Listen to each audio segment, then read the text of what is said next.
2, and we've got several people that have joined us. Yeah, excuse me. So I will say greetings. This is, I think, our 13th webinar. It won't be our last one. The public acceptance of this format has been excellent, and we are encouraged to continue in this manner, but with some modifications going forward. Some of our future CPC events will likely be in person, while others will remain in this virtual status. We will keep you all posted on that. Some of the public members have made excellent suggestions for how we can balance both virtual webinars and in-person events. And mentioning events, important events have transpired since we prepared the agenda, which we distributed a week ago. For one, we have established a street racing committee, and Judy Young will be introducing the members after the scheduled presentations this evening. And we're especially excited because of the enthusiastic participation of public members of our CPC in the establishment and operation of this committee. And we have to note that we've lost one of our CPC panel members, and we'll cover that immediately after the roll call of members. With that said, it's time to call this lash up to order and begin our full to the brim agenda. So with that, let's call this meeting to order and start with a roll call of CPC panel members. If you raise your hand a little bit when I call your names. Andre Wynn, and there he is. Present. Andre, present. Graham Boca. Good to see you, Graham. Glad you're here. Good evening. Young. And Judy Young is virtually raising her hand. Yes. And thank you. Paul Robert Cedillo. And David Zoik. Present. Oh, yes. Great to see you. You were being very quiet over there. And then Bob Carlton. So that's all of us. That is, we're all present. There's no accounting for us, but we are all present. So I said that we would note the loss, and that's the resignation of Byron Podrell from our CPC. We have received a letter of resignation from Mr. Podrell, who was our co-chairman of our CPC. We have notified the CPC administrator, the CPOA, and the Council of Chairs of Byron's resignation. We note Byron's departure with regret and wish him the very best in his many other endeavors. The question before us is whether the members of this CPC agree and approve of what I've just read and what I've just said. If there are any objections, please state them now. And hearing none, the resignation and notice are deemed to be official. Next is the approval of the agenda, which was distributed at the beginning of the month. Is there a motion to approve the agenda as distributed? I so move. Okay, Graham, thank you. And a second? I second. Second. Thank you, Judy. It's been moved and seconded. If there are no objections, we will assume that this agenda has been approved as circulated and as modified by subsequent events. We're always overtaken by events, it seems. New and unfinished business will be deferred until after the scheduled presentations, and that'll be primarily in Judy Young's bailiwick. So we have first an update from APD and Commander Collins. We're hoping that you're able to, yes, you are. You're visual. You're on camera. So Commander Collins, how is things going? Things are going pretty well, actually. I was kind of happy this month because while I'm not really comparing statistical stuff, but as far as calls for service goes, I think we've seen some decreases in calls for service in certain categories across the board on property crime issues. So that's actually making me very happy up in the foothills. So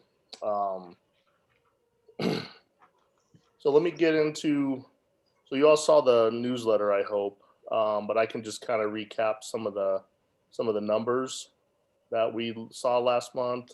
So for commercial robberies, it looks like there was one that was reported. And remember, these are calls for service, so I'm not sure what came out in the end, but it looks like there were 2 carjackings, 5 robberies to an individual, 42 auto theft calls, 18 commercial burglaries, 23 residential burglaries, and 49 auto burglaries. So I know that with each one of those, somebody was affected on that, which it drives me crazy because I know how they feel.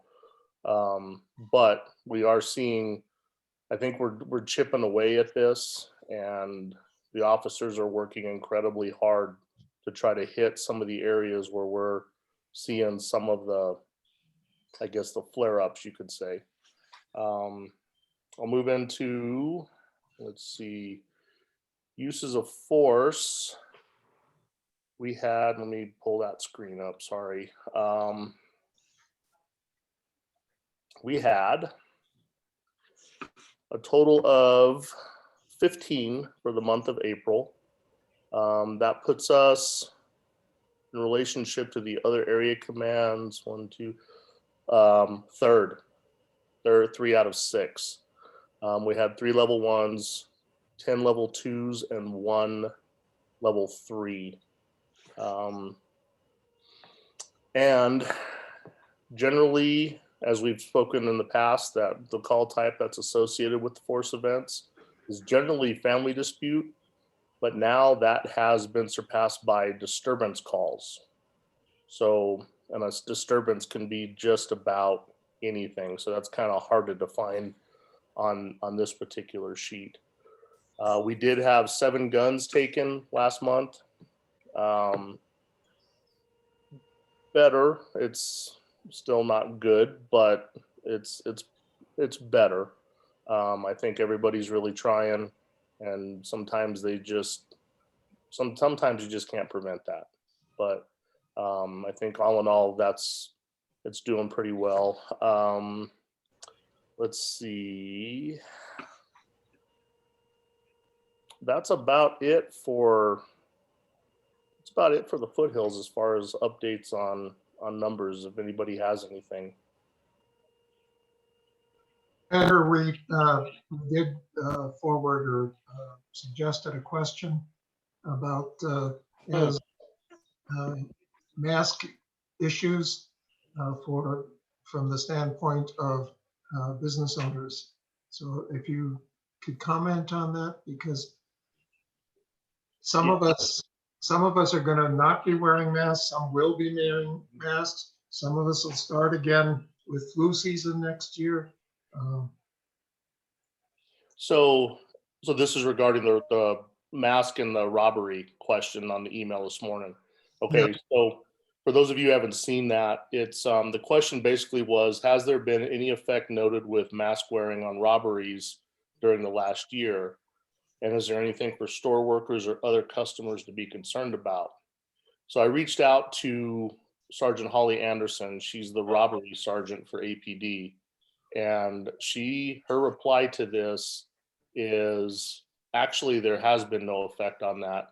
She was concerned about the mask wearing was going to increase the issue for robberies or encourage more robberies.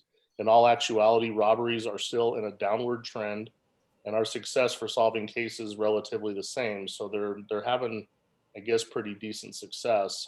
Fortunately, people who rob or commit robberies do not necessarily follow the health order and wear masks appropriately. And we are able to make identification about the same amount of times as pre-pandemic. I do know that like some banks, convenience stores, they were not fans of folks wearing masks in pre-COVID. We can all remember having to go into a bank. We had to remove our hats, sunglasses.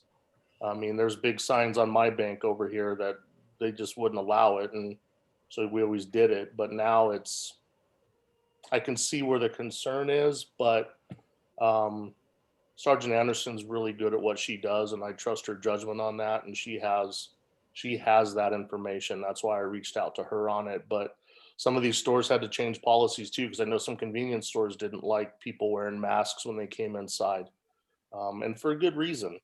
But I think now it's just going to become commonplace. I think maybe even after they lighten up the restrictions more on COVID, I think people might be more comfortable just wearing masks out and about, because they're still, eventually we'll run into flu season again, or we'll run into something else.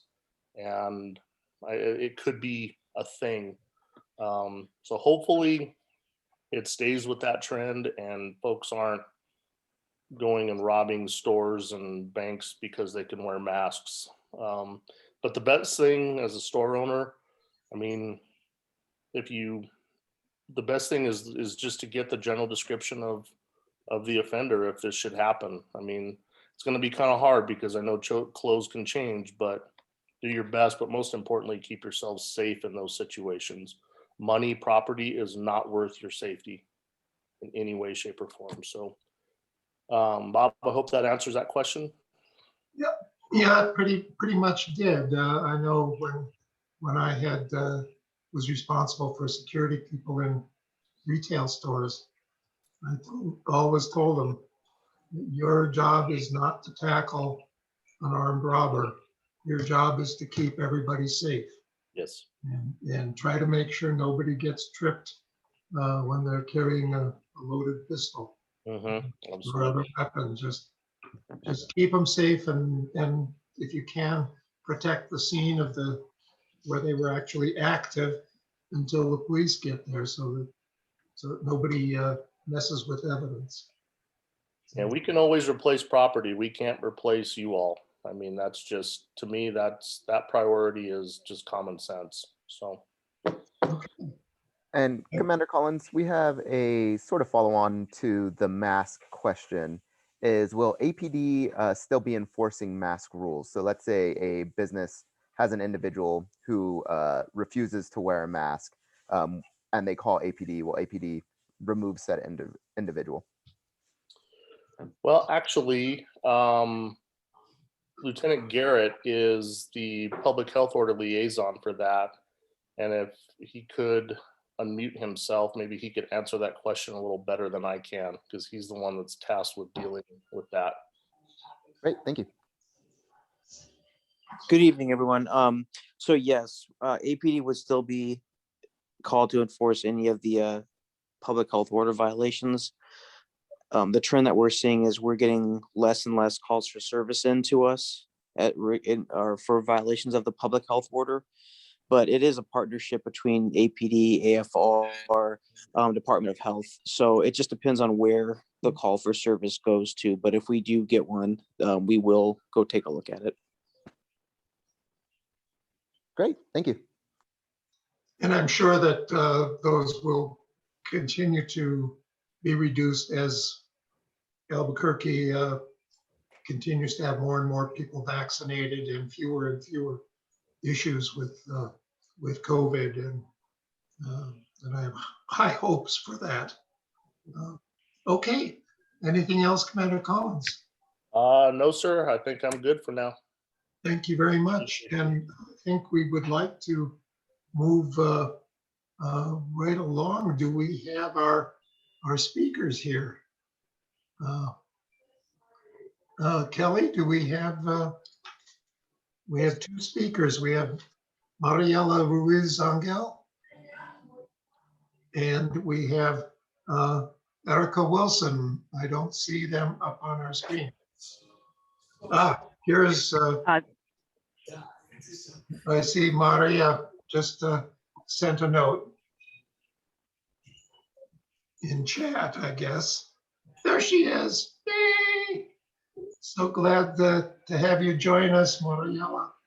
And for those 2 people in the whole world who don't yet know, Mariela has been chosen and has been directed to take over command of the new community safety department.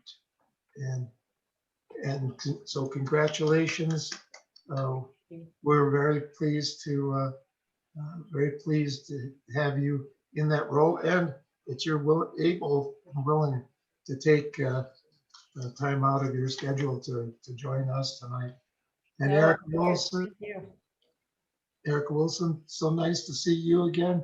And we appreciate your taking the time to join us tonight. Life is going to be more complicated for you as you and Mariela. No. You got it under control. Well, we're looking forward to this evening to hearing from both of you. I had put Mariela first on the list. Is that that was not an intentional slight to you, Erica? But Mariela, if you'd like to take over and talk about the community safety and how it's been going, because you've had great changes since you were with us last. We have. So would it be okay if I share my screen? Oh, I have an please do. updated PowerPoint, and I'm a visual person, especially the later in the day it gets. So Excellent. Great. Is it? Good. great. Thank you. So again, thank you so much for having me. As always, it's a pleasure to be here, especially because this is a CPC that's actually where my mother lives, and so I'm always very intrigued on what's going on so I can keep her and my grandma safe. So love coming to this. So we are I'm here representing the Community Safety Department, something we have been working on now for, it'll be a year in June. And although I think we hope to have moved faster, starting a new department is no small task. So we're definitely learning. And at this point, I should be able to create a toolkit on how to create new departments within city government, which I don't necessarily know if it's been done quite a long time. So anyways, we're about creating the right response for the right time. And this is, again, a cabinet level department for those that are just hearing about this. This will be a third branch to public safety, in which police and fire are not the appropriate response. We'll be going out to calls around outreach, follow up, things that have an underlying issue of behavioral health, inebriation, homelessness, addiction, and mental health. Additionally, we are in the process now. We're hiring our first responders, and I'll go a little bit more into that, but these are folks that we're getting from all types of backgrounds: social workers, people in counseling, peer support workers, street outreach individuals. I mean, just an amazing group of folks, paramedics who have gone back to school now to go into other types of fields. So we're really excited about the folks that we have already encountered to want to work at ACS. Kind of some high level goals, right? Ultimately, we are trying to send the appropriate response when a police or a fire is not appropriate. And then we want to make sure that we're reducing the footprint of policing in communities and decriminalizing mental and behavioral health illnesses. Now, this isn't to say that we don't want police on the streets, right? Especially if it's in a really great way. But what it does is it allows for us to then, places that are over policed, it allows us to then kind of take over a little bit and let us go out there and do that, that work with the community. And then ultimately, we have so many amazing resources. And I know that in some ways we are still under-resourced, but between the county and the city and nonprofits and the universities, the list goes on, we have so much to be able to provide to our community. And I think we're really trying to figure out, how do we connect individuals who need those services in a really purposeful and meaningful way? And then how do we become a catalyst to, bolstering those programs and streamlining those programs so that we have a much stronger continuum of care for community. So if you haven't had a chance, we had a really amazing community engagement process in the fall and winter last year.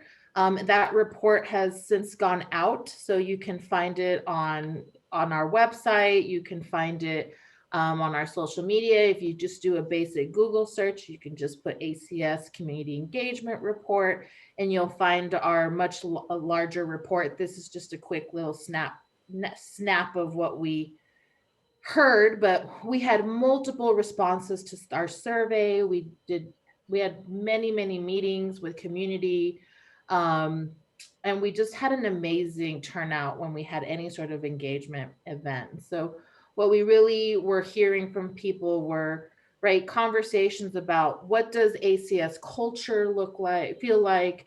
What are the skills and the training that needs to happen? What are the logistics, right? We've got Erica on here who, her and I are deep in the weeds on logistics.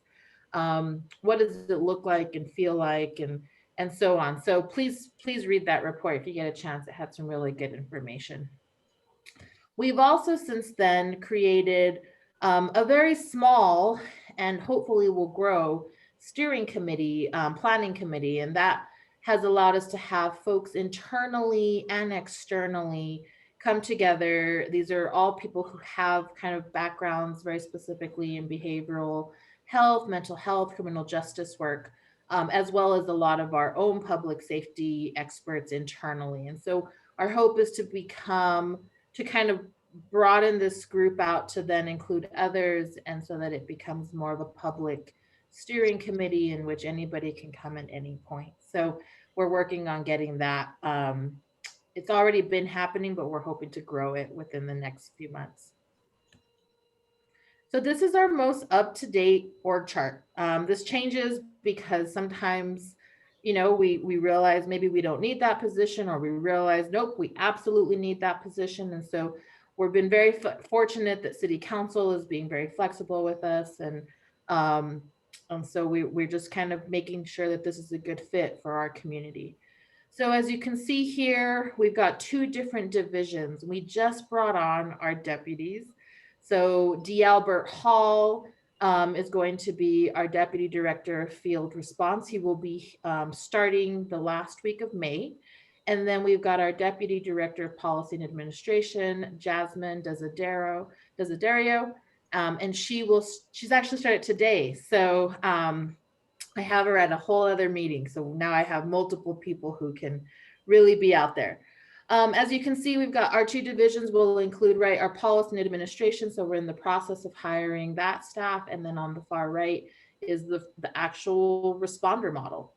So you can see here, we've got clinical managers, clinicians, behavioral health responders, a CORA position, a community-oriented response assistant, homeless encampments, and emergency community responders. And so I'll go a little bit into that.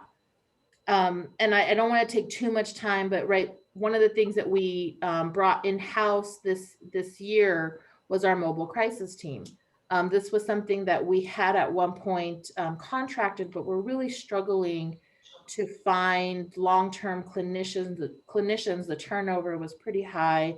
And so when we brought it in-house, we felt that it was appropriate for it to live under the community safety department. It will still work with the police department, as it always has.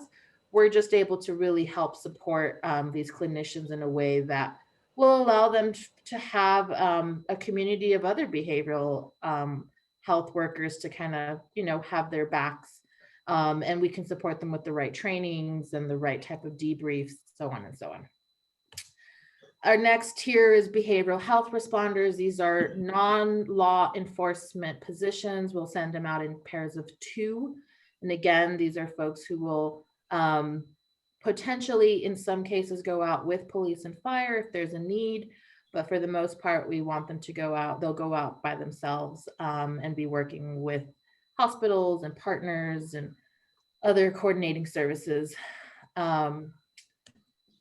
The third is our emergency community responders. This is going to be a little bit more of a physical component to the mental and behavioral health, right? We do have periods of time during the day in which we do see an increase in folks who are inebriated, or we get those what they consider to be our down and out calls, or what I like to consider wellness check calls, in which somebody might need a little help. And so at that time, we'll have folks be able to go do medical checks, a very pre-medical check. And then if it's something much more in need, then we'll bring out paramedics and fire as needed, as well as if we need to bring in some additional ACS responders. But these are folks who we tend to see in those evening shifts who aren't necessarily always in a cognitive state, and really sometimes just need a ride to a shelter or a sobering bed, and sometimes hospitals. But for the most part, we felt that this was a very much needed type of responder who could really go out to these types of calls. Not a lot of intervention happens here, unfortunately, because folks are not in a right cognitive state. And so that's kind of just making sure that we're using resources in a way that makes sense for our community. So lastly, and I have a different timeline that I'm happy to share down the road as we're working through some long-term planning, but we're on the final stretch. We're heading into June. So operationally, in yellow, we have purchased equipment and vehicles.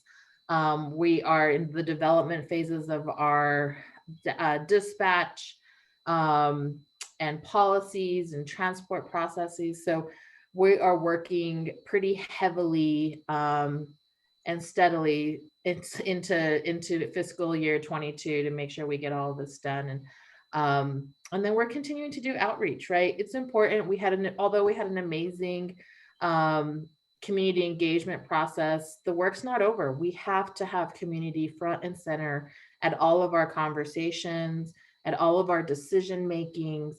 That's the only way that a department like this will really work well in the long run, is if community's voices are at the front before we make any final decisions. So with that said, I wanted to kind of give you an update, right? Everything's still a little tentative in some areas. We're always open to additional feedback and suggestions in areas that we could be doing better.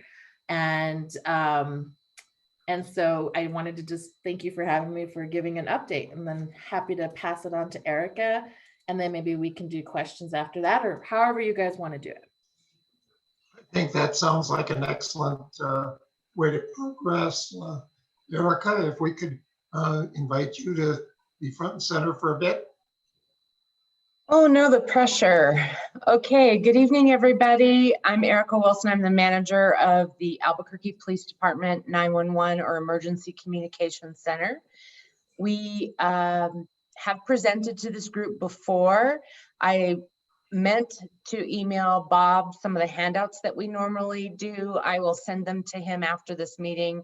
I'm not going to share because it's a lot of common sense, just referral information. Our biggest challenge right now is staffing. We're competing with benefits provided by COVID to get employees on board. We have 25 vacancies of my 144 positions, and 2 of those positions are administrative. All the rest are operational. I know there's frustration from the community, and I hear it often and loud, and it's appropriate that the wait time for 242 cops seems extremely long, and sometimes it is hitting 10 minutes, 15 minutes. That's not the service level that we want to provide, but that's happening because 911 calls are always delivered first. 911 is the identified emergency line.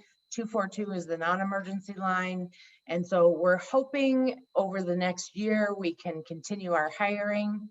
An example of the hiring challenges that we're facing, we had a 9-day application period that we pulled all applications.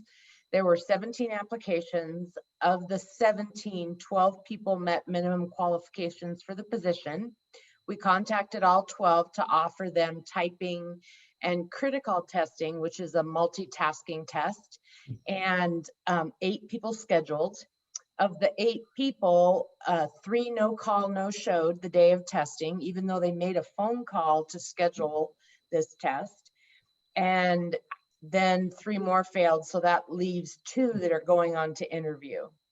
That's the challenge that we're facing. The competition is tough for employees. A lot of people are homeschooling, and so we're challenged with other places that are offering bonuses.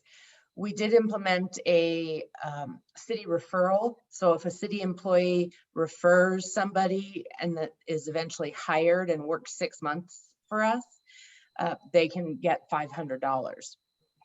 So when I send out the material that I will forward to Bob, the pay for a dispatcher is to start about $19.02. Don't quote me, because it's off the top of my head, and it's about $18.60 for a 911. You're an employee day 1, and you get 7 weeks of training, which includes 20 hours of mental health for first aid for mental health. We actually have a live roundtable in that class with consumers, and it's taught by the folks who teach the crisis intervention to the officers. So they also do role playing with actors over the phone, because it's very different doing telephonic talking with somebody with a mental health issue than it is in person, because you can't get all the facial cues. So segue from that to what Mariela and I are continuing to work on with the fire department, which is what's going to happen. There are 2 things that are coming down the pike at the same time. ACS will be first, and we're making our plans regardless of the second component, but 988 is a number that will be live by next year. And what that's going to look like is up to each state. There is technology, there's legislation, there's all sorts of things that have to happen. By statute, I can only transfer a 911 call once. But one of the things that folks get wonder about with ACS is it doesn't matter if the call comes into us on 911 or 242 cops. If it meets the criteria that we're going to establish and there aren't any safety issues that are apparent, somebody's harmed themselves or has a weapon, we're going to try and send that call to ACS. Or it may be a co-response. So those are the things that we're working through on this specific type of call scenarios. What happens with a suicide call? If it's somebody who's just calling, talking about they're thinking about suicide, but they really want some support, and then no weapons, no threat, they're home alone, they're willing to go outside and meet ACS, then we're going to be set. So there's criteria and all these tiered levels that we're designing and developing in weekly meetings.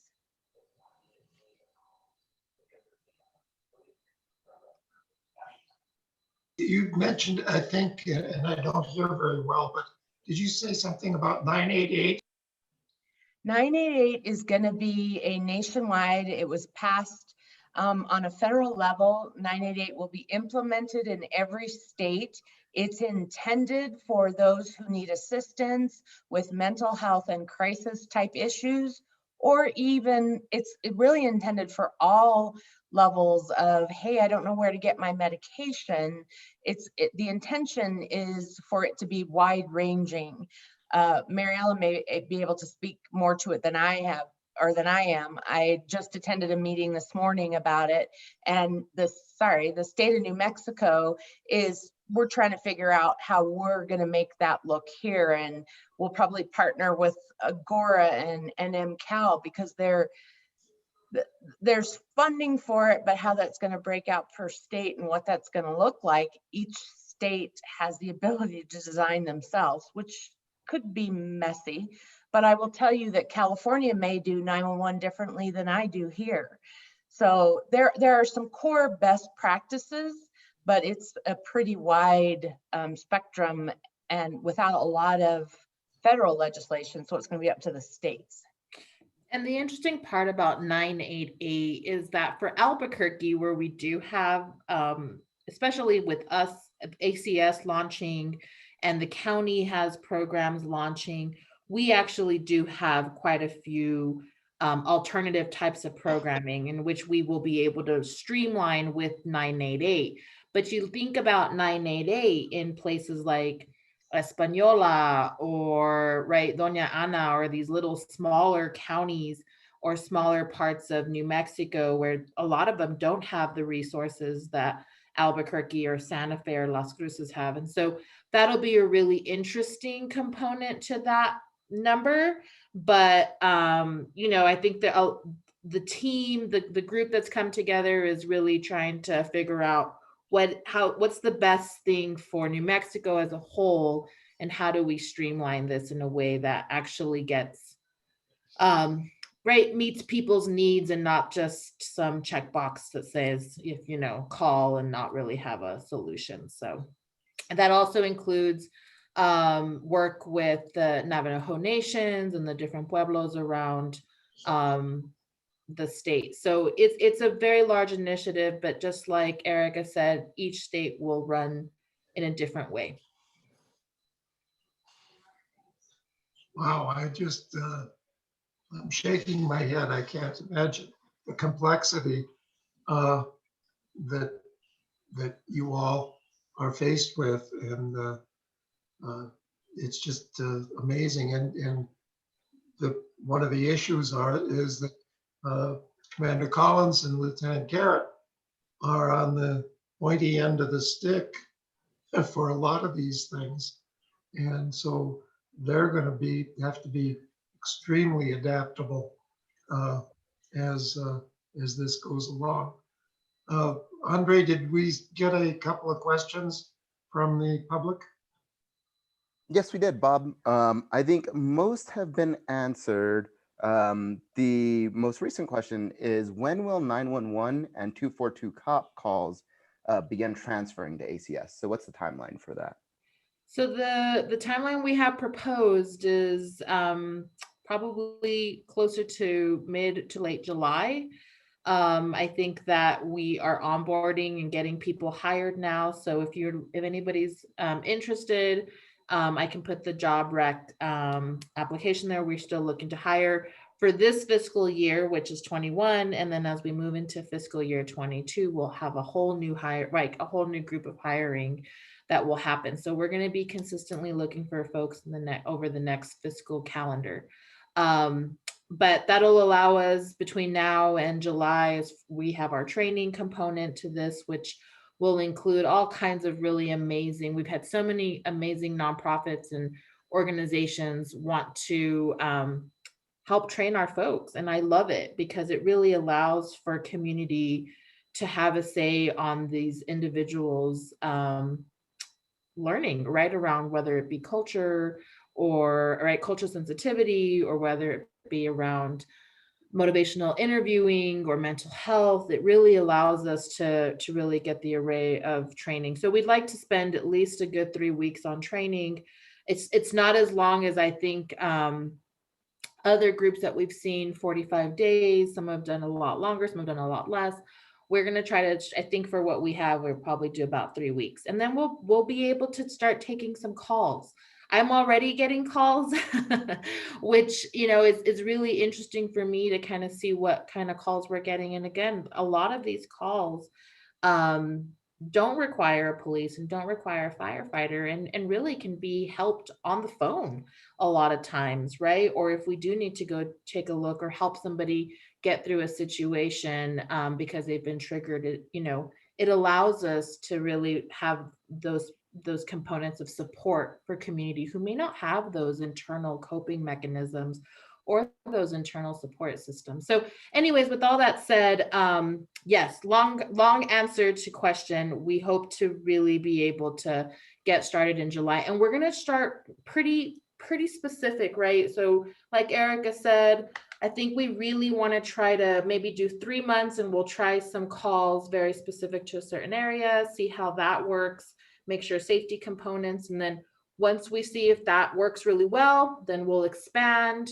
And then as we start to grow more into the community, we'll start also concentrating in other areas around town. So I think it's going to grow pretty quickly. I think we want to make sure that we do this in phases so that we can measure very clearly our successes and our challenges, and so that we can fix things in a way that doesn't take us a year to then say, oh, now we have to start from scratch. No, let's do a little bit, measure, fix, do a little bit, measure, fix. So that's kind of where we're going with all that. And so stay tuned. At that point, we will be able to start dispatching folks.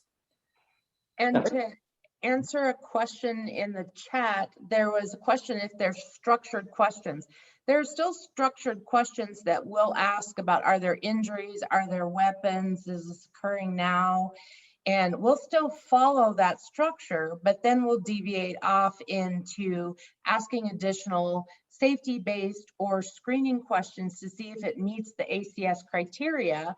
And we'll utilize our existing systems to get ACS dispatched, because adding another dispatch center or a call handling processing center, we're about $400 a square foot.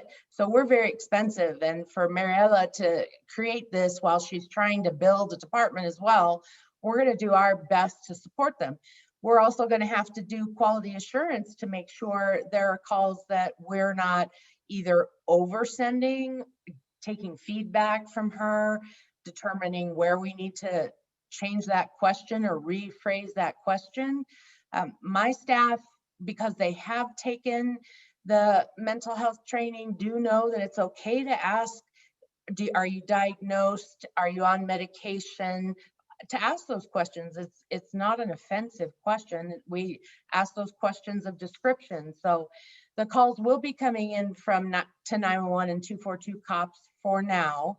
Mariela has her cell phone, which is where some of the calls are going to, and she refers them to other city agencies. But I don't think the intent is for that to be a live call taking initially. No. I was going to follow up on that particular thought. You're going to be using the computer aided dispatch system that you currently use. So you're not going to be going to a Mariela employee who is going to do the dispatch. You're going to know who's on duty and how and what their capabilities are. Correct. We'll have the contact information for them. And actually, we worked out an agreement, a verbal agreement with the fire department. They'll be dispatching the calls that we'll be entering for ACS. That way, we kind of share some of the workload and because those calls usually come to us. Albuquerque Fire in and of itself, unless somebody has taken medication or injured themselves, do not handle psychiatric calls. That's part of their criteria and their policy. So the calls always stay with us, which is why I said, okay, we can put them in as an ACS event. It'll be different codes, and that way ACS will have trackable data and so on and so forth. And the call will go to the fire department who will dispatch it. But that way we'll have something for her as far as data. The other great part is we're getting similar radios to the fire and the police departments, or actually the exact one, so that we're all able to be on the same wavelength in case, right, just to kind of go into some of the questions. Rob, I think you talked a little bit about this, right? So I think we talked a little bit about the standard criteria, right? Making sure that the scene is clear, making sure that someone isn't already escalated to a point where they are going to have to be restrained. Those are all areas that we're really looking for that are big, like knows this is a yellow, right? Maybe it's a police and an ACS responder. if there's a weapon, it's a no, right? We're not going to go out to calls like that. Or potentially down the road, as we have more capacities, to really take a look at the call that's coming through. And if there's a history of violence or a history of a situation, then potentially we can then assess, like, maybe we need to go in after the scene is cleared. Or is somebody we've worked with. So we have that trust and we can say, hey, right, dispatch, we've heard that call come through. You know, this is somebody we work with on a probably a weekly basis. Let us go out and handle this call. So the second piece of that is, you know, these types of responders are a lot of them are already trained based on, right, knowing our limits. We are not there to enforce or to force anybody into treatment or a situation, right? So if they don't want to go to the hospital, we're not going to force them. Now, if we do see that they are deemed a danger to themselves or dangers to other, then we at that point would then need to call fire and also potentially our mobile crisis team if there was a need for a certificate of evaluation. So I think there's lots of ways that this can go. But ideally, the idea is we're not going to go charging into a burning house. It's not our role. We would tactically retreat and call for backup in what needs, you know, whoever that might be, whether it be fire or DMD or police. And so that's kind of the idea of how that'll be dispatched. I saw another question. Oh, we won't, just like Erica said, we won't have a designated phone call for ACS. Again, I think it's, what we don't want to do is, although I think there's lots of folks that would prefer to call a hotline number or prefer to call a separate number, what we don't want to have is a situation where somebody is in a deadly situation and then they call ACS and now we're playing phone tag, right? Trying to get them to the right spot. So I think we're going to try it this way first. And then if we see, again, 3-6 months down the road that we're not getting calls or that it's not appropriate, then potentially we start to figure out the next piece. And maybe it is, right? We saw this in Portland where they were being dispatched to their fire department and now they're considering an actual hotline because they're getting a lot more people comfortable with that. So we'll just have to see what works best. Well, Go ahead. yeah, well, you, if it looks appropriate, work with the police on a de-escalation of mentally ill. If the police have been called because there's a weapon involved, but they need to de-escalate, will you become involved with that at all? Well, we have a mobile crisis team who's already trained and does this. So with those high acuity type of jobs, let's say type of calls, if there's already a weapon involved or somebody's has a gun, we've already had that. We see this situation often. That's a very typical call for a mobile crisis team clinician. And that they already go out in teams with police officers to handle that situation. So the police officer has their role and the mobile crisis team is able to get. When you're that far along in suicide, it's not even ideation anymore. It's that you already have the means and you're going to do it. And so it becomes the much higher acuity type of call. So that's again part of our mobile crisis team that we already have with the city and the county. Mariela, I have another question. How will you appear to the public? Your vehicles, will they look like they're ambulance vehicles or look like they're police vehicles? How are they They're going gonna to look appear? like probably your vehicle. They're gonna look just like a regular old. We've got Hondas, we've got different types of SUVs, white, Just plain old cars with the small little logo on the side. In some cases, we did ask to put like the strip. I don't know if you've seen it. It's very, very, very small. You can't even see it. But at night, if we're in a situation where we need to stop in the middle of the road or there's a situation where we need to block something, there's a very small strip that they put on certain vehicles. You can't even see it. That will have like hazard lights in the front and in the back. And that'll be it. We don't want to make a show. This is really about, just kind of going in and helping somebody. I don't want this, although we're trying to destigmatize mental health. I think a lot of times people will want to come out and see what's happening when they see an ambulance or a fire truck or a police car. So yeah, we're not gonna, and our dress at this point, we have really good successes with street clothes, and it's, jeans and a comfortable pair of shoes and a, clean shirt. Potentially we'll have maybe a jacket that just says ACS. But it's just not going to be, it's going to be very comfortable out, very normal kind of interactions, and normal street clothes. To kind of answer a couple more questions on here, Vance, I saw your question.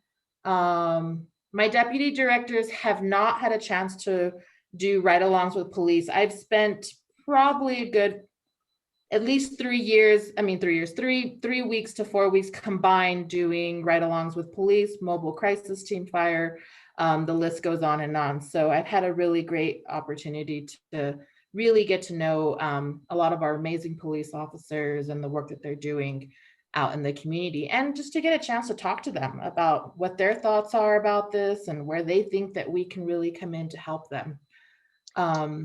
Mariela, just a couple things. One of the chat comment is how we're going to define areas. Because ACS will be dispatched by fire, they may decide to initially open in a pilot area. It's not going to be related to the police area commands or the fire response zones. It's going to be what ACS creates, and we can even build a map layer in our CAD system so it displays that way. So that's going to be ACS's determination on the area. And then Mariela, I think the other thing that's important to mention is that once this starts going and police personnel get used to having ACS available as a resource, I think there'll be more and more referrals by officers who may have gone on scene initially on a situation and then later determined that ACS would be beneficial for this person, whether it's a follow-up in an hour or a follow-up the next day. Yeah, 100%. And I'm already getting a lot of officers who are like, hey, I got this call, or hey, I got this email. What are your thoughts? And I think a lot of those we could potentially go out to, and a lot of them we don't. And I think that's where we're having to have that conversation also with community around certain types of calls that are still going to be like, you still need to call 911 for an ambulance, right? You're having a reaction to a bad drug. I'm not going to save you. A paramedic is. So that just because it's substance abuse doesn't necessarily mean that I'm going to be the right person. We still need to make sure that people are out of harm, and then we can have a conversation around, what drew that person to that situation. So yeah, I think identifying areas can be big. Doing follow-up is a huge piece of what we're really hoping to do within ACS, right? A lot of times we get calls, and Erica is right. This is all about dispatch. You get a call, you send the right person, and then you never know how that call ended. And I think for us, we know that mental and behavioral health is not just a one and done. There's constant need. And again, I think hopefully we have the capacity and the ability to then be able to do that follow-up and know how that situation ended. And also for us to have good information. Is the nonprofit or is the organization, did we get them the right connectivity that they needed, and was it successful? Because that also helps us gauge whether nonprofits also need capacity building, right? If we send them to XYZ nonprofit and that nonprofit turned them away, that's not a good, right? We can't necessarily continue to then send people to that nonprofit. What are we doing and how are we streamlining those processes? So lots of definitely figuring out how that's going to work and how we can, again, be a catalyst to some of that change. Any other questions? Two things, if I could, that both of you have touched on, and that I've heard in other forums. One is that there are a substantial number of frequent flyers in the community, people who often require a police response or fire response. And some of them 100 times in a year, sometimes 200 times in a year. And so I'm going to ask you to comment on that. And also, we know that, and some of us forget, that more than 40% of the people who are incarcerated at the MDC, the Metropolitan Detention Center, are diagnosed with serious mental illnesses. And so that's another issue that both of you are involved in. You're the first people that are involved with these people. So if I could just throw those out as topics for a moment. Do you want to go first, Erica? I apologize. My stepmom just called me and she fell in the garage, hit her head, is bleeding from the head. I'm out. She refuses to call 911, so I'm going to go get her. But I'll catch up with everybody later. I apologize. Thank you very much, Erica. Oh, poor thing. Right response.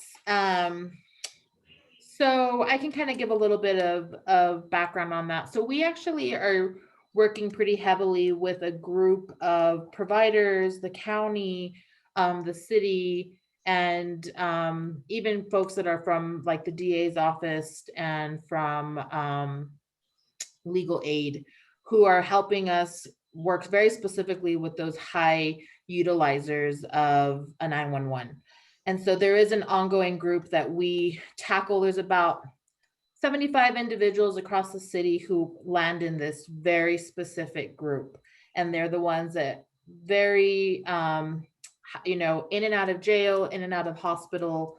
And it is a pretty difficult. So we're working together to kind of figure out how do we, it's very much like case management. It's like, how do we get this person off the street? What is their actual, what do we need to do to provide, right? Is it last time we sent them here, that wasn't a good option. So what are we going to do now? It's a little bit of a troubleshoot and allows us to really be able to hone in on the issues of those individuals specifically. It's a very, very specific individual that falls in this category. It's not a large number, but it's definitely a group of individuals who definitely are what I would consider, right, the most vulnerable, and who, again, we see coming in and out of MDC. And I think that's the next piece, is that with groups like the CJCC and groups like, that we're working with at the county, ultimately that is a big goal, is that for some of these petty crimes and small misdemeanors that do have an underlying behavioral mental health issue, are we really helping people by arresting them and sending them to jail? Right. And the length gets longer and longer depending on the crime or how often it's happened. And so I think those are things that we're really trying to figure out, is how do we go out to some of these situations and really understand what the underlying issue is. Is it addiction? Is there an illness? Is there something else, going on that potentially, right? This could all be a reaction to a home situation that, right, hasn't been dealt with. And so I think there's a lot to be said around that system, around the criminal justice system, and how we need to kind of really start figuring out, yes, do we have folks that are repeat offenders and have, right, are just going to consistently do it? Sure. But we're seeing an uptick in crime. And is it really because, right, could it be the fact that people are starting to become desperate, that people are hit, right? People are going to start being evicted very soon. We've got a lot of issues that we have to stop looking at as a crime and start looking at as potential issues around poverty and issues around mental and behavioral health. Yeah, that's a real challenge, and I don't know that there's certainly no snap way to resolve it. Adelia has a hand up.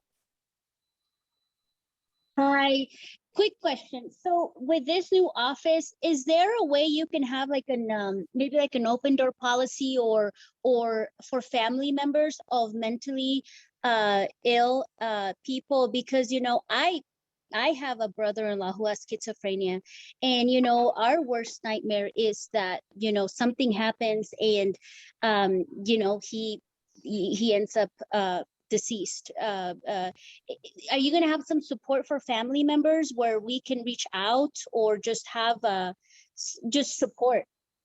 Yes, no, I think that's kind of really when I started seeing, well, let me back up. I have totally, as somebody who has family who have, you know, have addictions, have disabilities, have mental health issues. One of the biggest, it's a tornado. Sometimes family comes and goes, and when they come, they take everybody down with them, and then they might leave, and the family's left to pick up pieces and to deal with a lot of the hurt and the trauma that might come when some family members come in and out of their lives. And it's extremely sad and extremely hard for families to take on that hurt, and especially when it's bad, right? AFR gets dispatched quite often to people who have overdosed, and when I've gone out on those calls with them, the person that looks like is mostly traumatized is the person who's found that person, and who now, right, if that individual, if this is a common theme for them, which we do see, it's the parent or the husband or the sister that ends up dealing with a lot of that trauma. So we truly believe that we'll be able to, can you guys hear me? I feel like everyone's frozen. I can hear Still you. hear you. I'm here. We hear Can you. you guys hear me okay?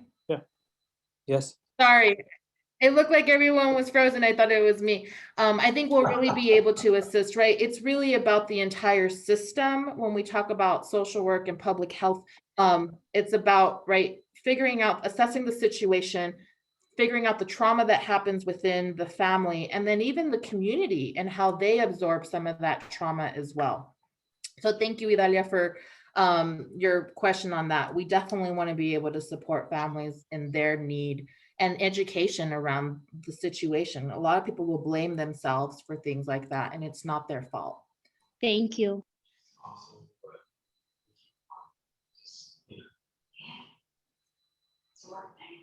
I think the only last question I saw that we didn't touch on is we will involve CYFD. We're writing policy now on how that will happen. So we are in contact with CYFD to kind of figure out what's the best policy. And probably for now, it'll be very specific to how the police handles it. If they get to a scene where children are involved, we automatically bring in child services.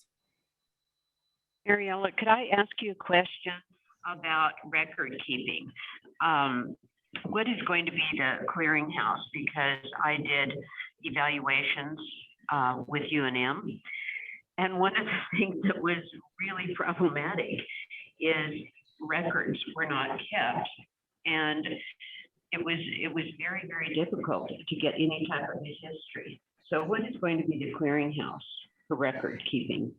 So we haven't finalized that piece. We have been working right now on a system that we've built with the county, which, you know, I think it's a temporary database, but I know we've talked to, at least in that high utilizer group and in other groups, you know, we are talking about a universal kind of database, but it just becomes very, right, with HIPAA and different, especially when it's like a different group, depending on if it's not government or hospitals. I think it's a challenging thing, and you're 100% right. And so right now, I think that's the question I'm asking is, who has the best type of system, and how do we share information in a way, right, that we then, do we need to do a universal ROI? I don't know. I think there's lots of questions we're asking ourselves too. For the time being, we are going to use a database that we have internally that I think Fire and APD use, as long as, you know, as well as the CAD, but we are definitely looking for a database that allows, and a lot of them are hospital type of databases that allow for us to take clinical notes and DAP notes. And so then we can keep good records. But yeah, it is a challenging conversation because we can create something, but trying to get that other information from other folks extremely difficult, or sharing that information is really hard. So thank you for bringing that up. And again, it's something we're working through. Mariela, you used two acronyms in the last couple of minutes that perhaps we're not all familiar with. One is CJCC and the other is HIPAA. And they're both important because the CJCC is a Criminal Justice Coordinating Council, and that's a county level activity. The chairman is a city member of the city council, but it's a county level thing and it's mandated by the state. So the state says that the counties have to have a coordinating council for criminal justice. But one of the issues that they have had is trying to share information between different responding agencies, including things so basic as the courts and the Metropolitan Detention Center, or between the courts and some mental health and physical health providers under the HIPAA, which is Health Information Portability Act, I think. Anyway, Mariela, could you comment on that, please? I'm gonna apologize, Bob. I started reading Rhonda's message in the chat and I disengaged from your conversation. I apologize. Okay, well, under the Criminal Justice Coordinating Council has had problems for a long time with sharing of information between agencies. Yeah. There are agencies within the CJCC at both the county level and private agencies who can't talk to each other about individual clients and subjects.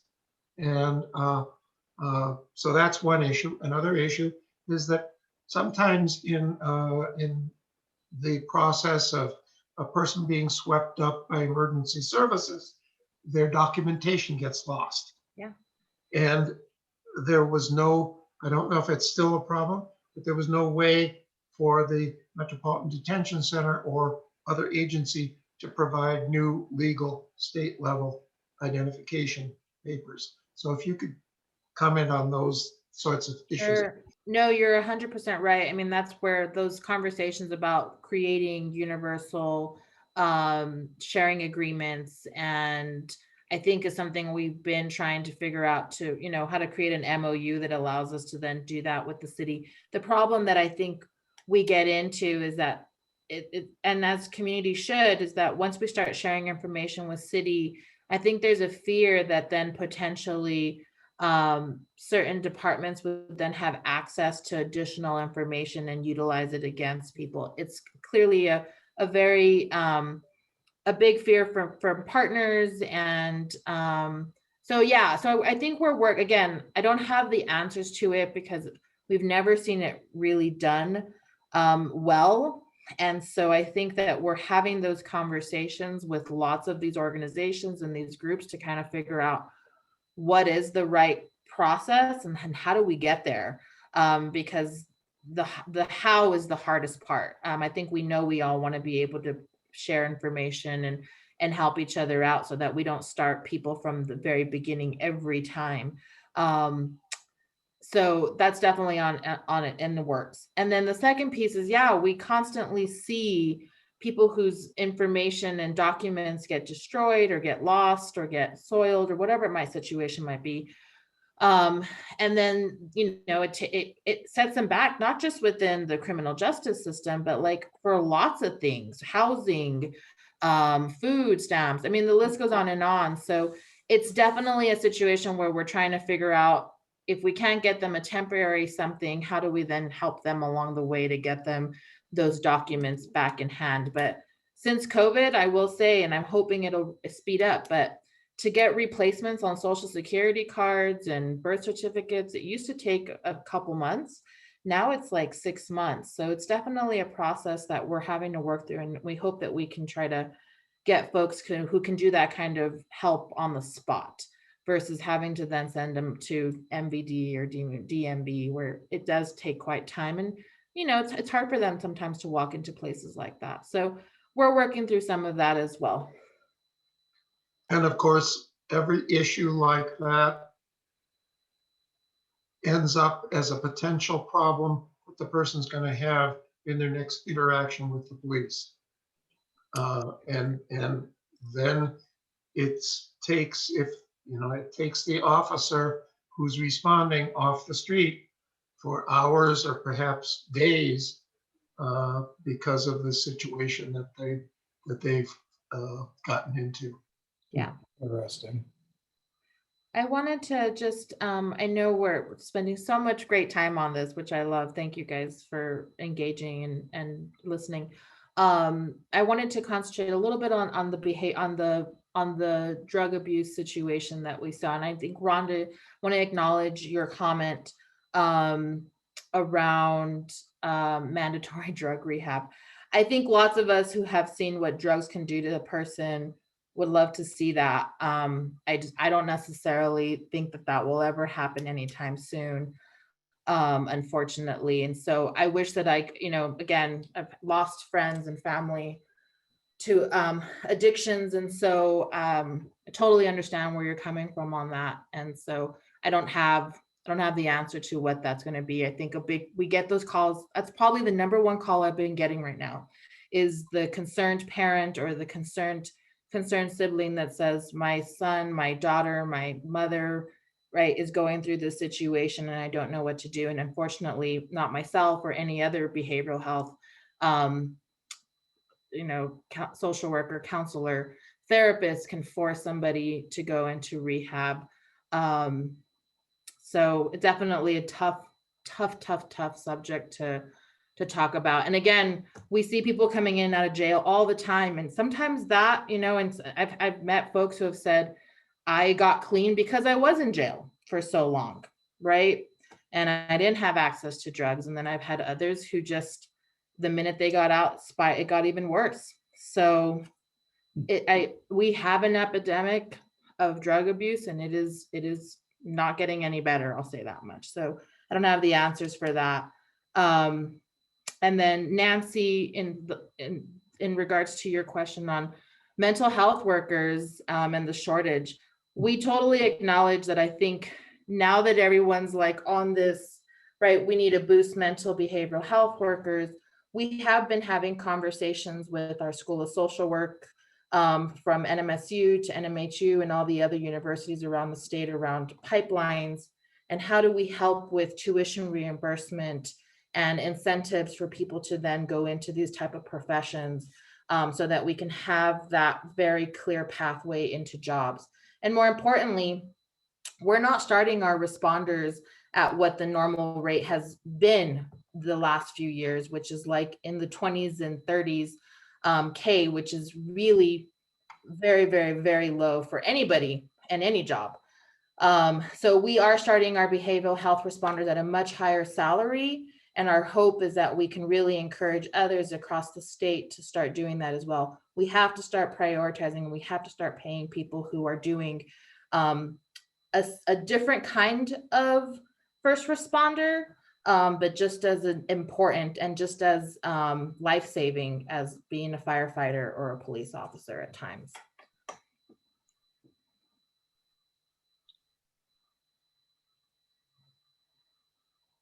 Well, this has certainly been enlightening, and I think hopeful, and but it's also challenging, and it just, things are not going to be amenable to being solved next week.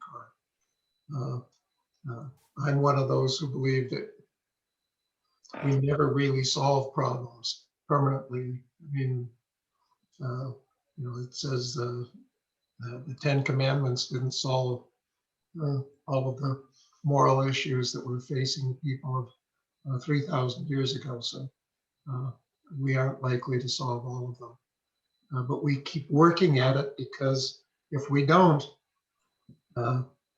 the alternative is really scary to contemplate.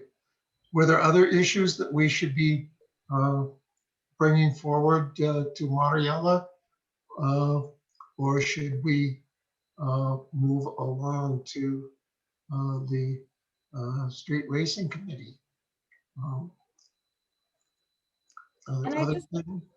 I Go just ahead, wanted to Mariela. lastly say to the group, because I think when we're having these type of difficult conversations, it's like there's hope there. You want to have hope, but sometimes it is disheartening because it is such a large system issue. But there's a lot of, I mean, as a community together, I mean, I've seen amazing things happen, and we have some, right, with the support of legislators and senators and congressional leaders. Like, we need to continue to push those agendas, and we need to continue to highlight the issues that we have and really demand for that systemic change versus the continuous band-aids that we tend to see across the nation. And so I think this is, 988 is a really good example of top to down and bottom up type of, right, the streamlines, really trying to connect to figure out what's working best and what would be most accommodating for communities across the nation. So I just want to thank you all for your time today and for these very difficult conversations. They're not easy, and they can be very hard for many of us who have either dealt with behavioral health or who have loved ones who have dealt with it. So thank you guys so much for your time today and for having me. And I'd love to be back again in a few months and give you some more updates. Actually, Thank you so much. thank you. Quick thank you. question, is there a way, do you have a contact information that you could put on the chat, Mariela, so we can reach you and just, privately for other questions? Yeah, of course. I'll put my information in as well as a few links. Thank you. Thank If you. we have time for one or two more quick ones, there was one attendee who's using a cell phone and can't access the chat function. Can't judges order mandatory drug rehab? And which ACS responders could document for courts? So that's where we're trying to work through. We don't have that system in place yet. So that's part of this understanding from at least from a DA's point, a legal perspective, as to when that would be appropriate. I don't know what the qualifications are for a judge to make that mandatory, but I'm almost sure it probably does have to do with, hurt for others, potentially, somebody hurting at someone else or someone hurting themselves. Will put that person, but it won't necessarily put them in rehab. I'll tell you that much. It'll probably end up getting them into an evaluation and put them in a hospital, a psych hospital long-term. And that's not the kind of rehab I think we're looking for. So I don't have that question. I don't have the answer to that question, but it's a great one. And I definitely think I'll follow up on kind of figuring that out sooner than later, because it is coming up quite often. So thank you for that. And hopefully the next time I see you, I'll have the answer to that. Thank you very much, ma'am. It was an excellent presentation. I learned a lot, and I'm sure everyone else did too. Thank you so much, Kelly. And the unexpected departure of Ms. Wilson certainly exemplified the potential for emergencies from directions that we never expect. So I certainly hope that that everything is okay with her family, and that the injuries are certainly not as serious as she fears. So thank you very much, Mariela. And we very much appreciate you taking the time. And once again, and congratulations. I think we're going to say congratulations. Now, we might be saying something else down the road, but thank you guys so much. We rely on young, talented, and enthusiastic people to keep us moving forward. Thank you. Thank you, Bob. I think next on our agenda is to circle back to the Street Racing Committee and ask if Judy is in a position to be able to introduce her committee members and perhaps have some time for some comments. Yes, so this is something that as a panel, we wanted to come together and we wanted to be able to address issues, whatever community issues were. So this has been extremely successful, how we came to the conclusion that if the community members who came to CPC with a problem, if we put together a committee and we worked with APD to problem solve and put a plan together, we could all work together and that would be a bridge. So Ram and I are on the panel, but the three individuals in the community who approached us regarding being on the committee to deal with these issues, Josephine Martinez is from the Manzano Mesa area, and Vance Cabela and Idalia Lechugatina. So each one of them were absolutely critical in being very, very enthusiastic and in documenting and in coming together at times when it was very, very difficult, but they each had an investment in the community. So maybe Josephine, if you could start and kind of give a history as to the situation in Manzano Mesa area. Okay, can you hear me? Yes. Okay. It started a couple of years ago, but with COVID, it took off. So it started around Memorial Day last year, 2020. And as the summer went on, it didn't occur every weekend, but it started to escalate and it started getting out of control. And then during the winter, they were doing it sporadically. But then as the weather got warmer, they were coming every weekend. And it was just horrendous. The noise from the mufflers and the motorcycles and the donuts and the revving of the engines was really getting to the neighborhood. And the boom, boom, boom all afternoon, and your house is kind of shaking and you're listening to this for hours was just a little too much. And then as we observed, because I have a couple other people that are helping me with this, it was getting out of control. There was no mass, there was mass gatherings, there was no masks, there was no social distancing. They were riding in the back of pickup trucks with flags, and I'm sure there was alcohol out there because it was getting out of hand. So we called, 242 cops. One of the people got upset and called 911 because it was just getting out of control. And we realized the cops can't be everywhere all the time. And so I kind of said, well, on Sunday afternoons, it starts around 2, 3. If a police officer would be in the area, you could kind of steer them away from that. And then I did talk to, I believe it was Officer Gonzalez, and he told me, I'm sitting here and I'm waiting for backup because there's too many people out here for me to deal with at the moment. So I understand that, for the fear that you don't know who these people are. You don't know if they're carrying guns or what. And I don't want anybody to get hurt. I don't want to hear gunshots, because that has been a prevalent problem over here at Manzano Mesa Park. There's guns for quite a while. And so as a result, we formed the committee. I got some action, and it seems to been alleviated the last 2 weekends. I did do a lot of recon, and I went and talked to Costco. I talked to Starbucks. I talked to some of the businesses on Trumbull. There was an accident on Trumbull that came off of Trumbull and hit the tree at Costco and took it out. And there was 2 girls taken to the hospital. Brand new Ford Charger was totaled. And the manager told me, oh, the stuff that goes on over here with all this on Sunday afternoons is horrendous. And he said, I don't want one of our customers to come out and get hit by some of these crazy people that are out here drag racing. So that was one issue. And so they did put a speed bump on Trumbull, which has helped. So then I went and I talked to the two apartment complexes that are adjacent. And these people are blocking their entrances. They can't get into their apartments.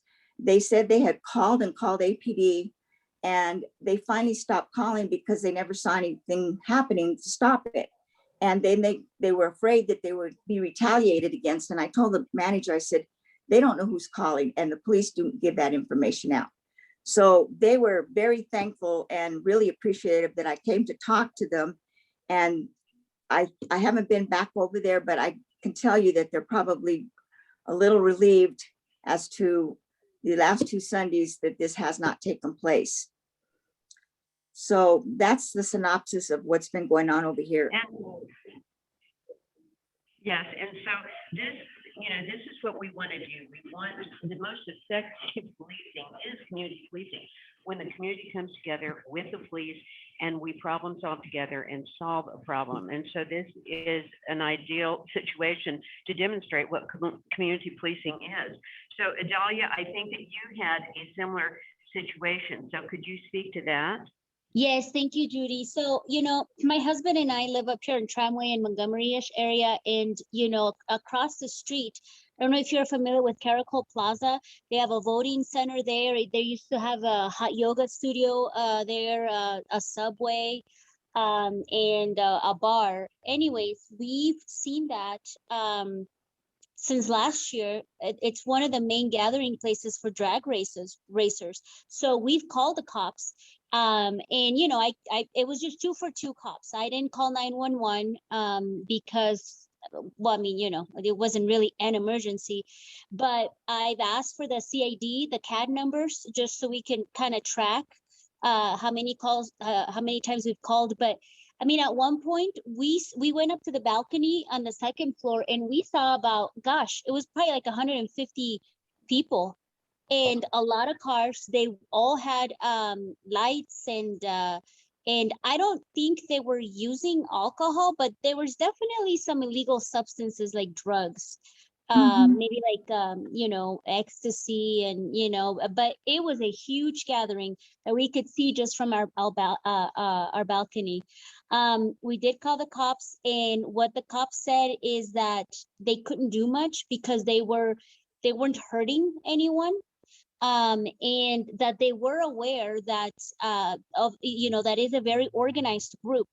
And so Manzano Mesa, they go to Manzano Mesa, they go to here across the street at Caracol Plaza, and I don't know if they have some kind of tracking device, but once, I guess, the leader, this is what I understood, once the leader of the race club gets a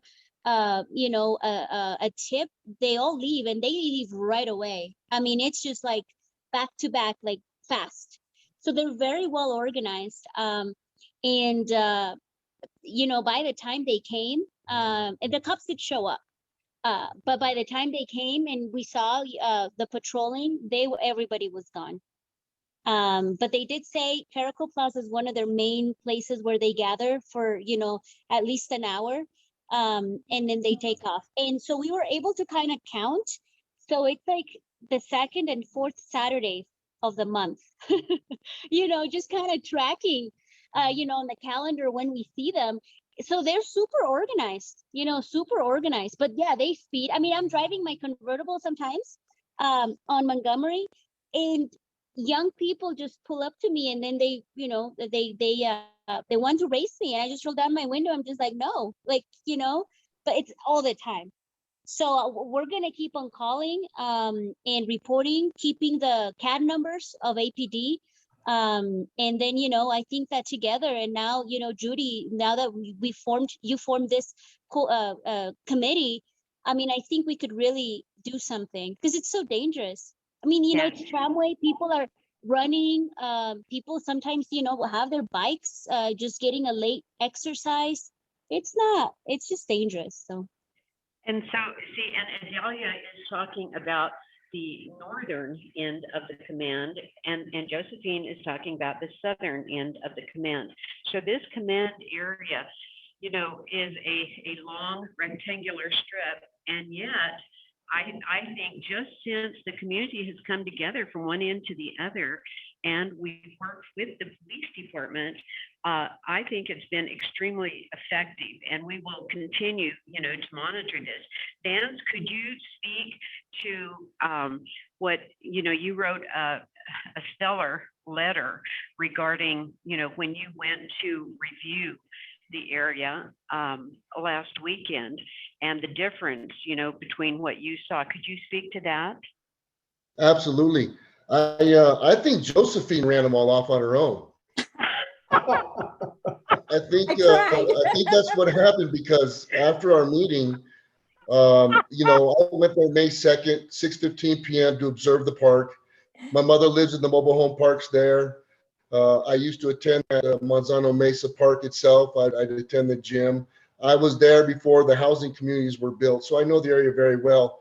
And it was a safety concern for me after I heard the stories of what was going on there. So I went there 6:15 p.m. Sunday, May 2nd, and I was pleasantly surprised. I saw the park was very active with all kinds of different individuals, family members flying kites, people playing basketball, volleyball, having picnics, single individuals, groups, people walking their dog. And it was really quiet. Like, that park was back, it was when they first built it and everybody was starting to enjoy it. So I was curious what was going on. So I drove the parking lots, and I was pleasantly surprised, because there was 3 uniformed officers in different vehicles that were in the southern parking lot. There's 3 different parking lots, basically.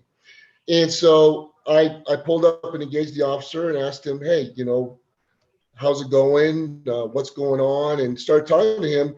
And so they got the word. APD got the word. God bless them. They got the word, and they have a procedure there, and they are implementing their patrolmen there to go ahead and show a level of force and keep that part secure, safe, the racers out. And so there was 3 in there. And then when I was pulling out, I saw 1 roving unit. That's 4 APD units that were in full effect around Manzano Mesa Park. And I'm completely, and the part, everybody was joyful. It was a beautiful day, and no racers, no problems, no loud music. And I talked to the officer, and when the officer said that they have been mandated to go ahead and, show a force at that park. It's part of their operations now. So I don't know if they're going to be heading towards Idalia's place. I would hope so, but they did a good job. They had that thing cleaned up, I think 2 days since, or 3 days since the meeting. So bravo to them and the officers, and getting the word in the community. And Josephine herself, I think she really was the person that got that moving forward. Yes, I agree. So we did write a letter, both as the community at large, and as the Foothills CPC and the Foothills CPC Drag Racing Committee. So we did write a letter of commendation to Commander Collins and Lieutenant Garrett and all of the APD officers that helped with that. And we are absolutely so encouraged, and we believe that this is going to continue. And so if, continuing to work together on whatever issues and whatever committees that we do need to form from different recommendations that the CPC makes. Right now, probably the next recommendation, which will be forthcoming soon, will be the calls, that there seems to be an extreme number of calls in the hotels, and the businesses in the Foothills Shopping Center are really complaining about that. But when you look at the map, the number of calls concentrated in that area.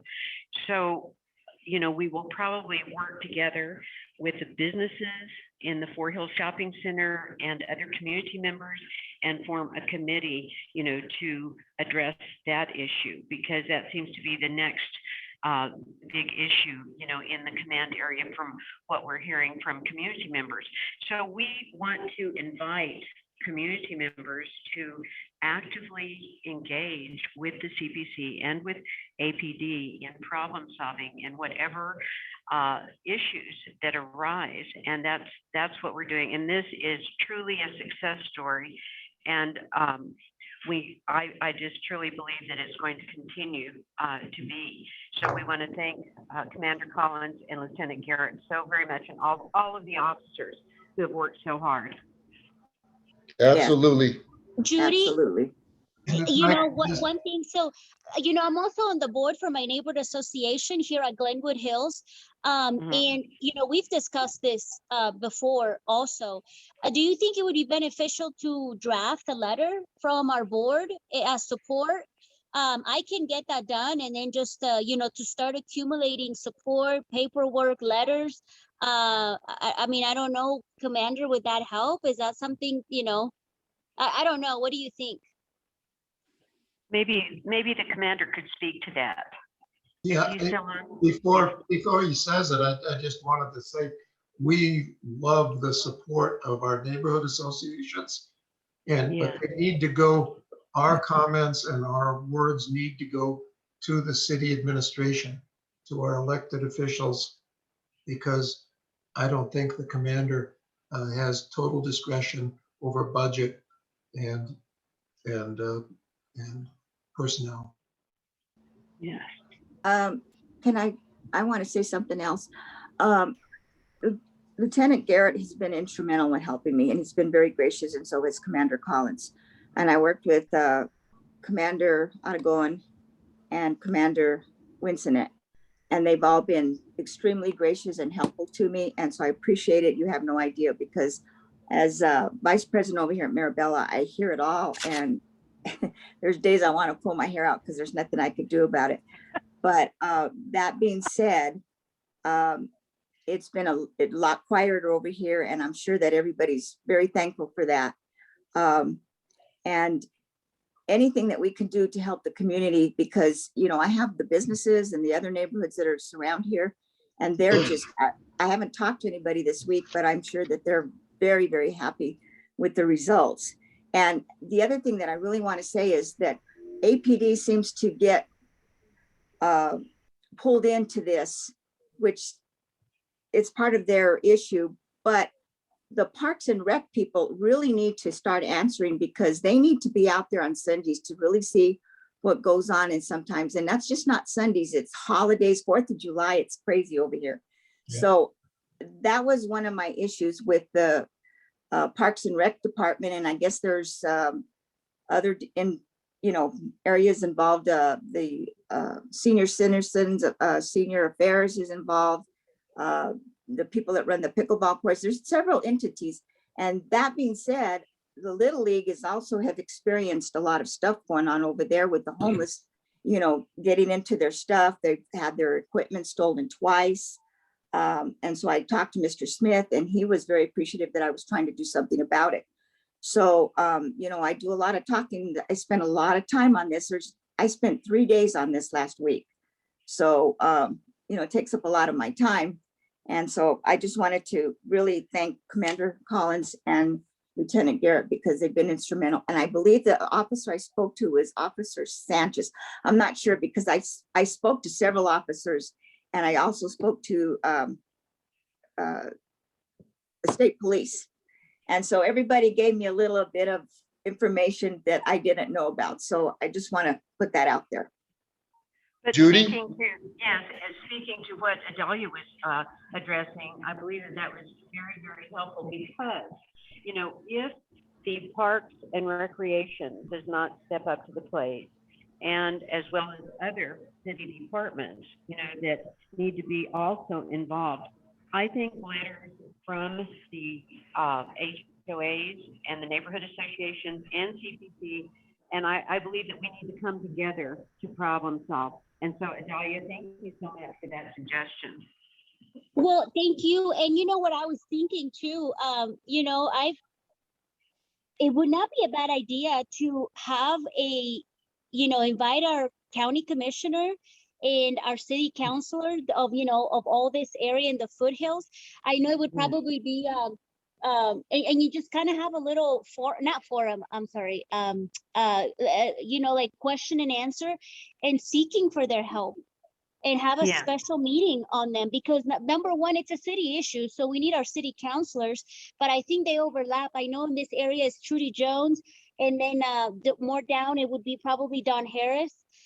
You know, so we know, and I'd be happy if you all, if I have your permission to organize it. And Kelly, maybe you and I can organize it, but I think that if we, you know, city officials, and then, and if we do also county commissioners, because, you know, it overlaps too, and maybe our representatives and our state senators too, because it's all combined, you know, and It is. together we It can is. do some kind of solution.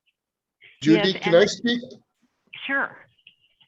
So Idalia, I love your enthusiasm about bringing the politicians, city councilors, and representatives. Trust me, they know about this area. This hasn't happened yesterday. This area has been infiltrated with the homeless, the drugs, the mentally ill, the robbers, the whole 9 yards. If they don't know about it, they shouldn't be in politics to be our counselors.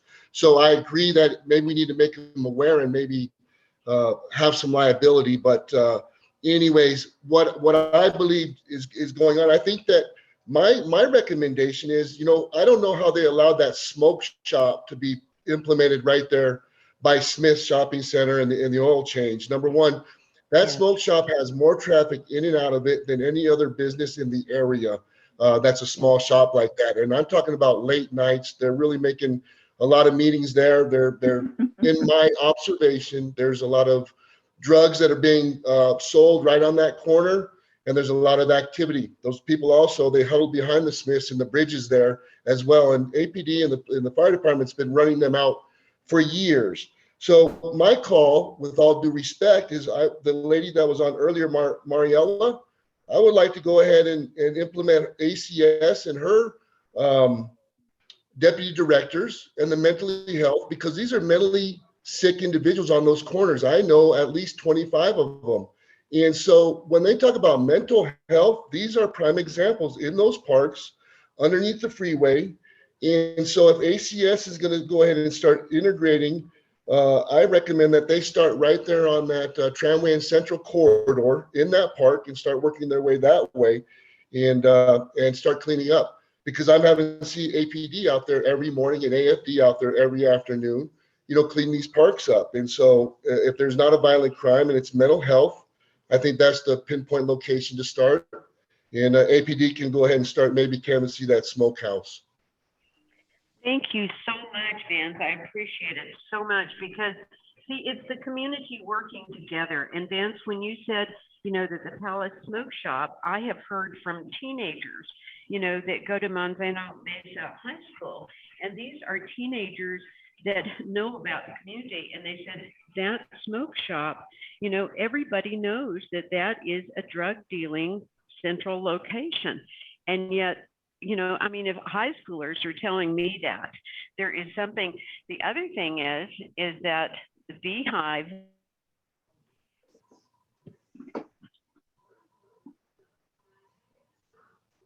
Judy, to be subjected to that, but it. we lost your audio for a Oh, minute, Judy. okay. We've gotten Okay, hold on. very far afield from the street racing Can issue. you hear me? Yes, we can. Yeah, it's much better. Oh, yeah. Oh, okay. I'm so sorry. Okay. Yeah, I have a new iPhone and it's it kind of comes and goes. But this is, to me, this is so exciting because when you look at all of the ideas together, you know, and you put all of these ideas together, because the city and the community and APD, all of us working together to solve the problems.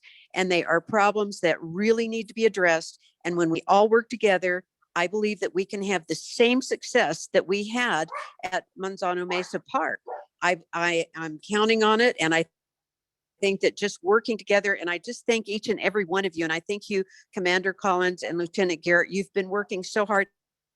I've seen you out, Lieutenant Garrett. Every time I go out, I see you, and I appreciate it so much. Thank you very, very much. And thank you, Judy, for all your efforts and those of your committee. Commander Collins, I think, has been hoping to respond to some of the questions and issues that have come up. And he looks very patient over there. But let's give him a chance and see if he would like to say something. No, and I am patient because this isn't about me. This is about the panel and the folks attending the CPC. So I appreciate all the information coming in and out.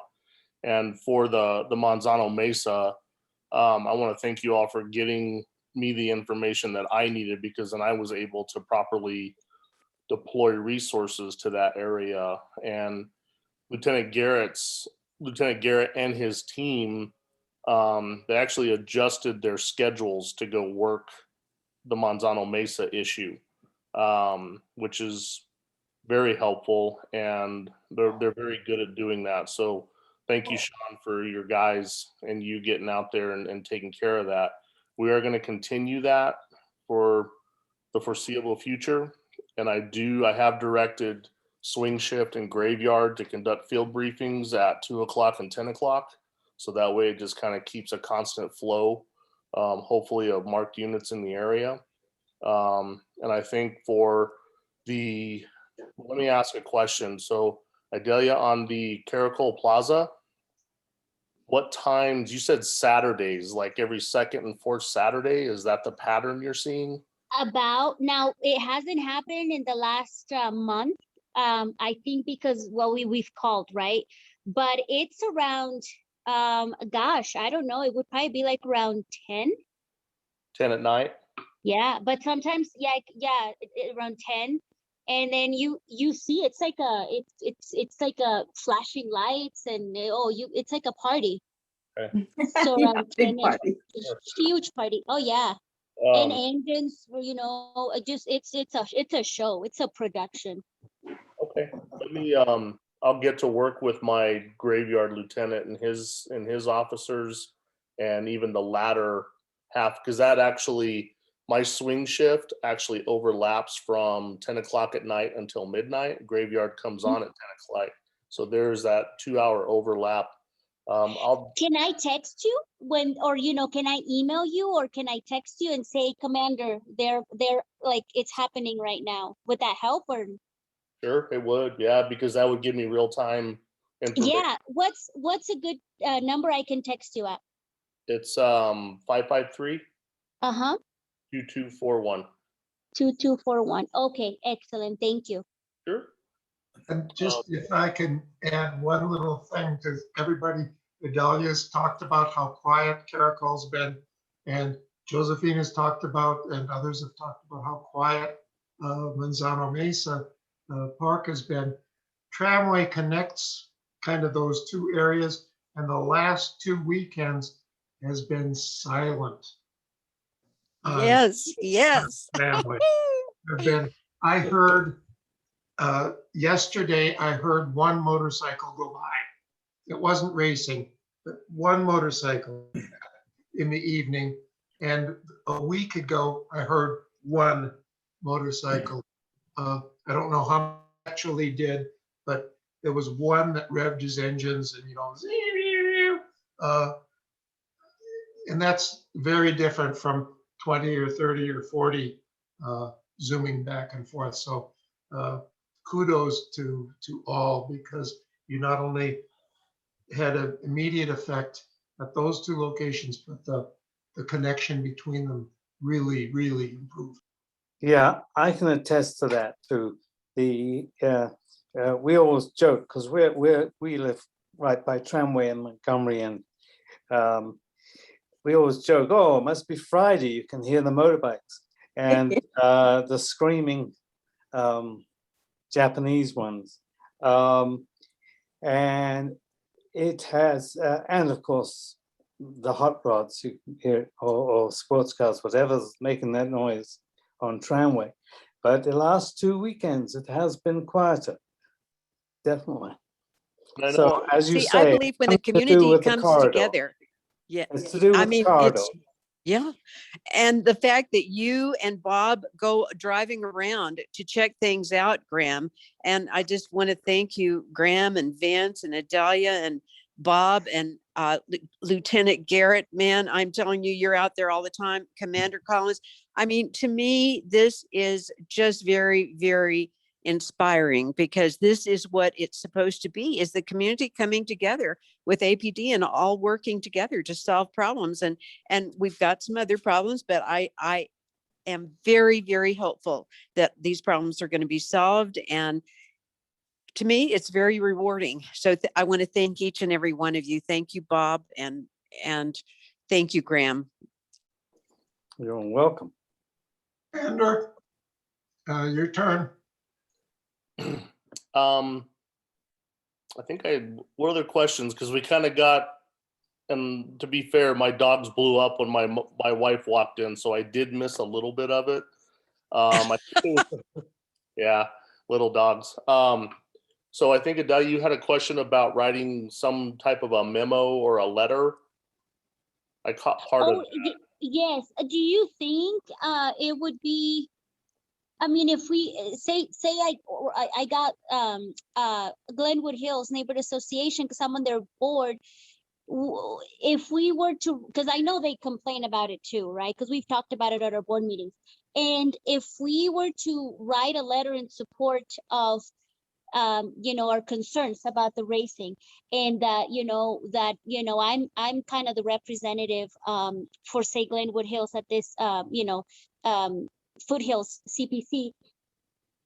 I mean, would that be beneficial, and who would we send it to? Or do we just send it to our counselors, or or to the mayor, or would that help at all? I don't know. Just an idea.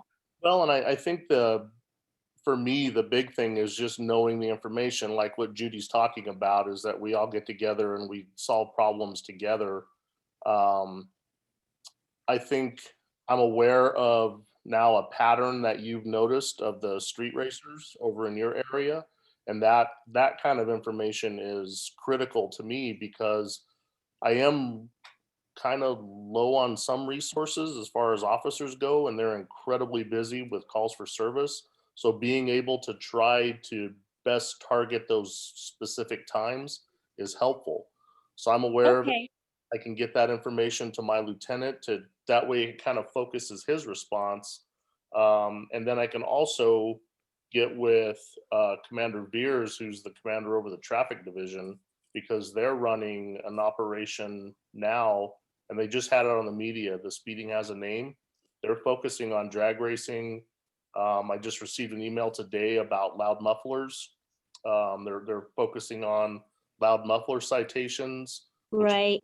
Why that's causing some of Tramway to quiet down a bit, because we are starting to take a little more notice of those obnoxious exhaust pipes that some of these vehicles do have on them. Yeah.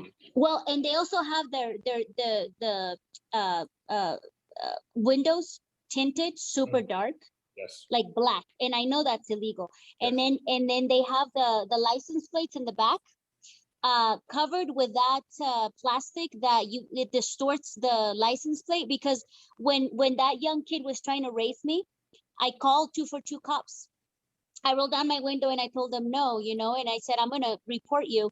And I tried to give them the license plate, but it was kind of distorted, so they're like prepared, so they don't get caught. But I think, would it be beneficial if we keep the CAD numbers for you?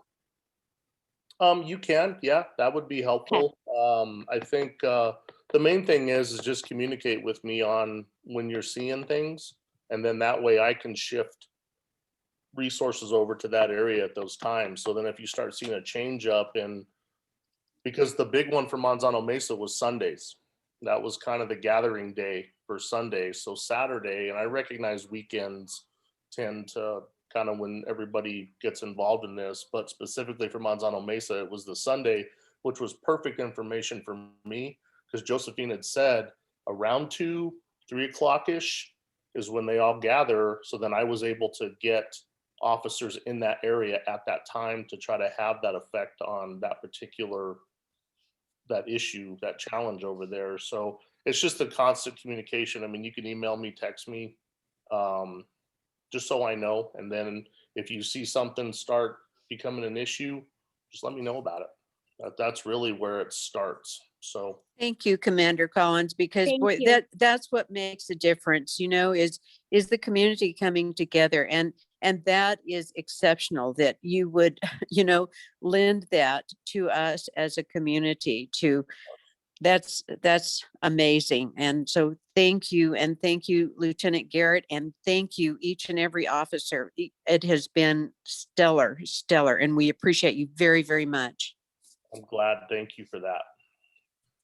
Wow, this has really been informative and pretty much of a joyful experience for me. I'm very appreciative. Commander, for you and your staff, Judy, for you and your committee, and always for the support of Kelly and Paul and Andre and David and Graham. It's just makes life better for our community. And as I said earlier, we welcome the support of the neighborhood associations. And if we can help amplify your voice about things that you're concerned about, we will be happy to do it. We have another meeting coming up, June 14th. That's just a month from now, 6 o'clock, same time, same channel, June 14th, 2021. I think it's time. It's 3 minutes early, but last month we ran 6 minutes over and Kelly was getting pretty antsy. So I would be happy to entertain a motion that we adjourn. I have a I quick second question, that. Mr. Chair. I have a Yes. quick question. For those of us that we were interviewed to join the CPC, when will we know the results? Very soon. We will be meeting as an executive committee on the last Monday of this month, and Okay, we'll be communicating the results. We also have 2 new applicants, at least 2 new applicants that will want to be considered. We may not have room for additional new people after this month for a little while, but times change, needs change, and we never know what's going to happen. With that, having said that, is there any sort of a groundswell for an adjournment? Yes. Have a good evening. Have a good week. And thank you, each and every one of you. Okay, hearing no objection, we shall adjourn until June 14th. Thank you. Thanks a very lot. much. Thank you. bye. Bye-bye. Artisa, welcome and glad to have you with us. Please pass Thank the link you. on to your friends. Bye.